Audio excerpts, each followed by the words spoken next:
Well, I'm sitting here watching football. It's Pittsburgh Steelers against the Los Angeles Chargers, and it's Sunday,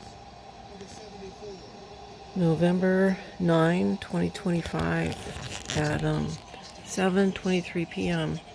It's 50 degrees outside, and my device just beeped at me, and it's got more than just what you see there, because it was in the red over here in a minute ago, and I have a picture I'll share. But you can see the date here and the temperatures. But there you go. It's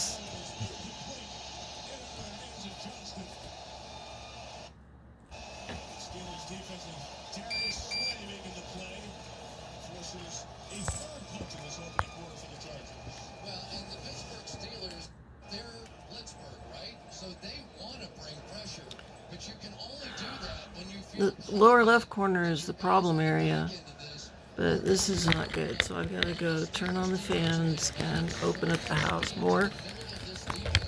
I closed up.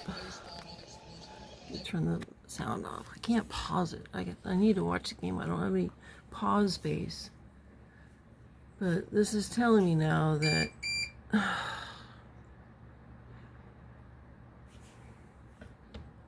it's unhealthy. The kitties have been having asthma attacks, and I've been waking up with sore throat. So what I do is turn on this big boy here. This is not small. So here's my arm across there. It's a good 24-inch fan. It pulls a lot of power or flow. So there's my foot. I wear a size 10, 11 at women's. It's a big fan. So we go up to the front. Now here in the kitchen, this fan was running, and which is all the time now. So this window's open. Here's my hand. So that's a good 7 inches, 5 inches. So I had it closed down about like that because there's a frame right here, and so I figured there's a frame there. So this gets me like 95% of the fan. And you can see that's a good 8-inch opening there. So that was running during the alarm, okay? This fan here, which is an orbital fan, has been running. And then I'm not going to turn off anything, but I want to show you that this is the controller for the heat duct, and it's on heat now, so I'm just going to push that again to give us a backlight. But look at our fan on 5. So the heat pump fan is on 5. This is a big fan here. Again, my hand. I think this is an 18-inch fan oscillating. Oh, but wait, there's more. And so the front window's been open here. And this is like 2 fingers. So now what I have to do is open this up all the way, put this fan on.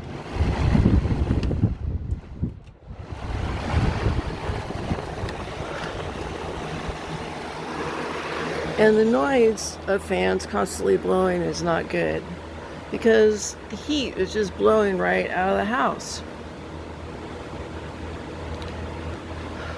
But this is what my house looks like now. We've got fans freaking everywhere and alarms going off. And I haven't even started down the hallway because he's been having breathing problems, my Eddie boy. Oh, baby boy. Yeah, you good boy. You my good boy. He's been having a little asthma, wheezing problems. And he's like a 2-year-old kitten. He's not old, unhealthy dude. Here in the bathroom, I've been leaving this like 1 finger open. So now, and security is the next thing. I've got window locks, but are those any good? But that shows you that this window's been kept open. Okay, now we're going to go left again down the hallway. into my room, and George sleeps in here. Oh, look, there's George. She's been having respiratory problems for a year, sneezing and wheezing and all kinds of problems, huh, girl? I know. Mom gives you some decongestant medicine. Yeah, but we're going to get her an inhaler because she just can't breathe. And so over here, I'm going to show you.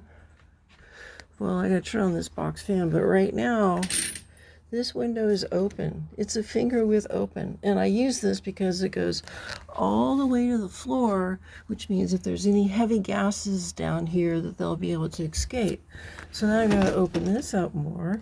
See, I've got a little security bump. Does that do much for us? No. But now the house is off gassing. Got to turn on the big fan and really push the air. And I'm just, the heat's going right out of the house right now.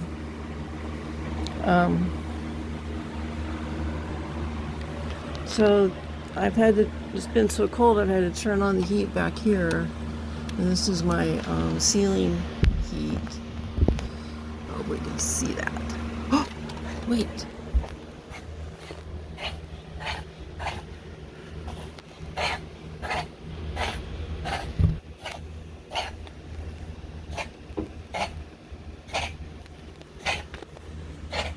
You can't breathe, huh, George?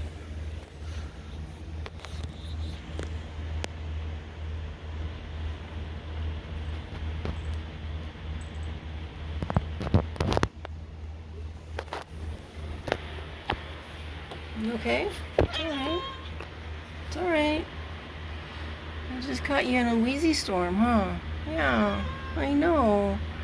This is hard on all of us, right? Yeah. I know. That's a girl. We'll get you some fresh air, okay? Come on, let's go. Come on, babies. Come on, Eddie. Come out here. There's fresh air. There we go. That's better, huh? Oh, good boy. My good boy, Eddie. I know. It's hard to breathe in our home. And he's not very old at all.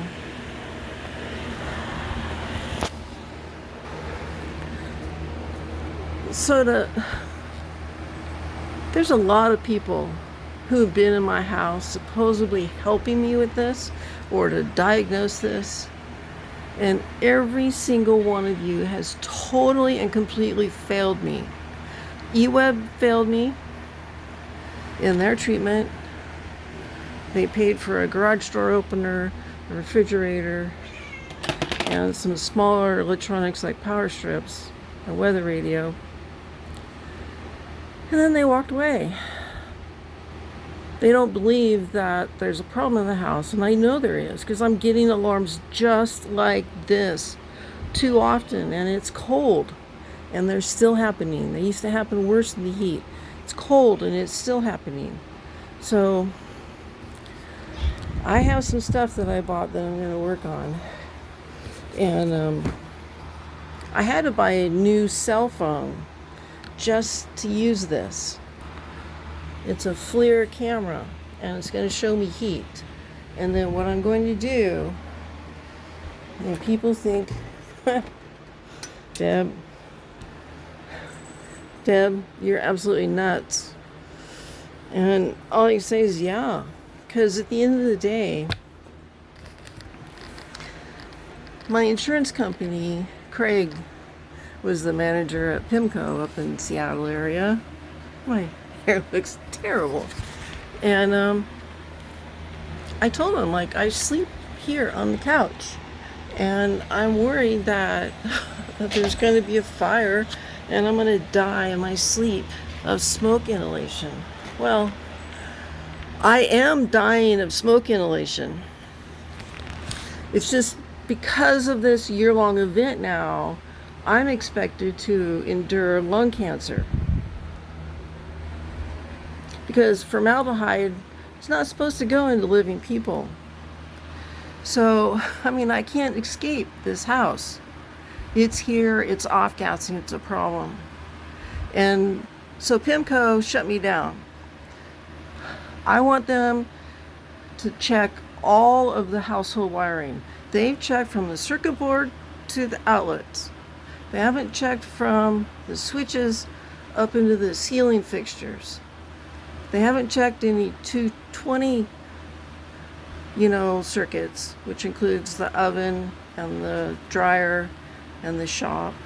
So we know there were lightning strikes during that time, very close by.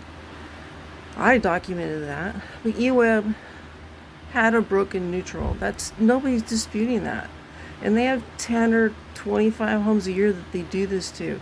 And if they treat people in Eugene like this, especially a disabled woman like this in Eugene, this is my home at 26 years. We bought in 99, March of 99. And I don't feel safe. I mean, I've got an extra smoke alarm up here on top of this speaker because I sleep right here. See, there's my little sleep mask. I stretch out, I sleep here. But the walls are not overheated yet. When I put the big fan on in the door, this guy here, it tends to positively pressurize the house. And by doing that, it is pushing air through the cover plates and up into the walls and up into the attic. And that little bit of constant air pressure, fresh air coming in through those wall cavities, like studs on each side, wiring in the middle. And then we're opening and pushing up because these are interior walls. Mostly, there are some exterior walls too. And so what I'm going to do, because look, well, remember the fire triangle. You need air and a fuel and some heat. Okay? Now heat can be lightning. Heat can be electrical wiring that's shorted out. Fuel, well, in this case, it's the wire coating that's plastics and such. And it's the wooden wall studs. And then there could be some insulation materials that the fire is smoldering into. So it's got air, it's got, a fuel source that I just laid out. I mean, wall studs and plastics, and then, insulation. I mean, like foam like insulation. That when it burns, that's a fuel source. It's a volatile gas when it burns, which is part of what's coming in the house. So, and then there's oxygen at the top. And so what I'm going to do is I'm going to add more oxygen. Now, you might think that's dumb, but here's why it's pretty smart. Because as a homeowner, if I blow air into the walls and there's not another problem, which is what PIMCO Insurance and what EWEB says, and all their specialists, they say there's not a problem here. Air quality, we don't have a problem. Electrical, we don't have a problem. EWEB, we don't have a problem. PIMCO Insurance in Washington, we don't have a problem. Okay? So if we don't have a problem, and I blow air on the we don't have a problem, there's no negative outcome. Right? Science says that. If we don't have a ignition source with heat or an electrical spark to create an ignition source, and then we don't have fuel, which is always going to be there, there's always going to be the components in the wall that there are now. So that's a given. But I'm just going to add some more air.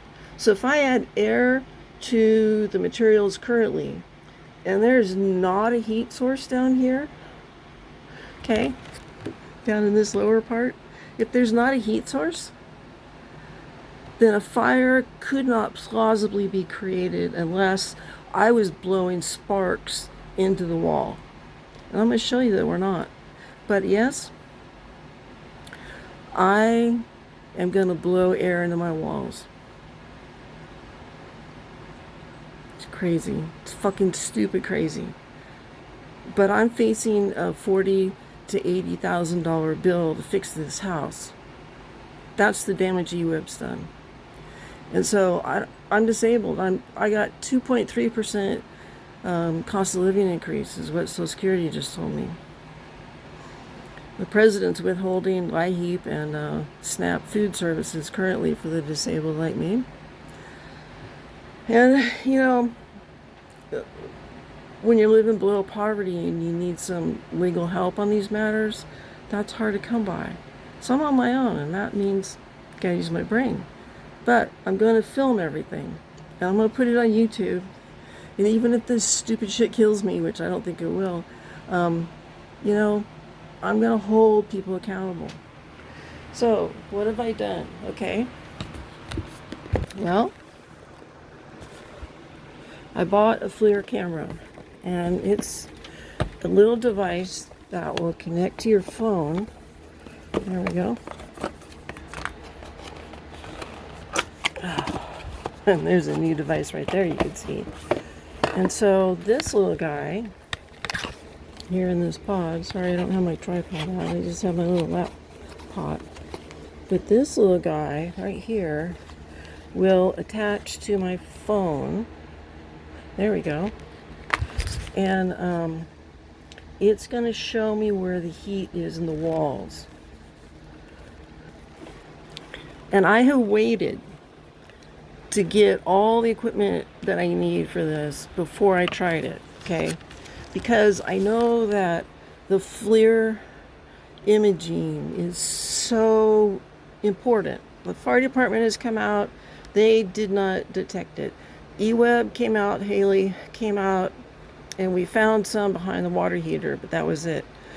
And then Ivan came out when he did his, and he looked at the tops of the wall cavities for heat. So I'm going to do the same. And so those three agencies can't find anything. But by me buying this, now I have the ability to, whenever I want, just like the air monitoring station, whenever I want. George is hacking. So whenever I want, I can scan the walls. And I'm going to do that on a schedule with notes. And then I'm going to do it when the alarm goes off. What's up, George? Huh? I heard you sneezing. Oh. I hate that the kitties are suffering right now. That's not making me happy. What's the matter, George? And yeah, I'm missing the game, which doesn't make me happy. All right, so what I'm going to do is I have a cell phone that I just had to buy after I bought this FLIR camera. And so the camera will get mounted. And then I bought a bunch of these guys. They're little tiny cones. And they're used to, for people that are doing like sports. You know, they run through the cones, or like dog agility, run through the cones, little like park-like athletic, you know, football players and people training for events, they have these little cones. Well, what I have here, in my mind, is I have the ability to put this on the wall and put 4 screws in the flange, and I'm going to put some foam tape around this, and I'm going to put this over my outlets. And then I'm going to cut it off in order to fit this 3-inch hose. And I've got some of this hose for the boat project, so this will be screwed to the wall. I'll put some 3-inch hose around here, so this will have to get cut off right around here so that the hose will fit, okay? And then I bought this, it's a funnel that goes from 10 inches across the top down to 3. And